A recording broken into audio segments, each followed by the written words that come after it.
कारण मनोहर धोंडे बाळासाहेब ठाकरेंच्या मुशीत तयार झालेला कार्यकर्ता, मनोहर धोंडे गोपीनाथराव मुंडेच्या मुशीत तयार झालेला कार्यकर्ता, मनोहर धोंडे स्वाभिमानी कार्यकर्ता, लाचारी आणि दलाली कोणाची करणार नाही। सामान्य जनतेसाठी मी आयुष्यभर झिजल, परंतु कोणा भाडव्याची भडवेगिरी मी करू शकत नाही।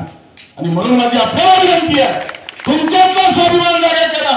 बहुजन लोक जे आहेत, गोरगरीब आहेत, शेतकरी आहेत, कष्टकरी आहेत, दिनदलित आहेत, अल्पसंख्याक आहेत, त्या सगळ्यांची वज्रनोट बांधा आणि येणाऱ्या काळातलं हे सुरू झालेलं जे परिवर्तनाचं वादळ आहे, हे वादळ विजयाच्या गुलालापर्यंत घेऊन चला आणि मग बघा महाकंदाचा विकास कसा होत नाही।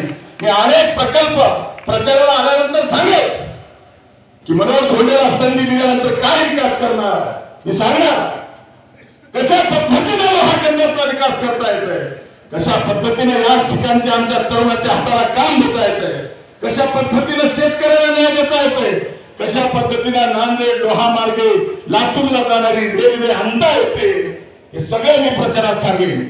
आज प्रचार सुरुवात झालेला नाही, पण तरीही जागरूक करण्यासाठी, जनतेला जागवण्यासाठी ही मोहीम सेवा जनशक्ती पार्टीची चालू आहे। या मोहिमेमध्ये आपण एवढ्या विश्वासानं सगळं तिकडे मिळत असताना सुद्धा एका कडवट मावळ्यांच्या भावनेनं आपण ज्या ताकदीनं त्या गरीब कार्यकर्त्याच्या पाठीमागे, चळवळीतला कार्यकर्ता म्हणून मनोहर धोंडेच्या पाठीमागे आशीर्वाद देण्यासाठी एवढ्या मोठ्या संख्येनं आला, हीच ताकद आपण द्रष्ट न लागू देता शेवटपर्यंत टिकवाल आणि मनोहर धोंडेला एकदा संधी द्याल अशी अपेक्षा व्यक्त करतो आणि थांबतो। जय हिंद, जय महाराष्ट्र, जय शिवा, जय बहुजन।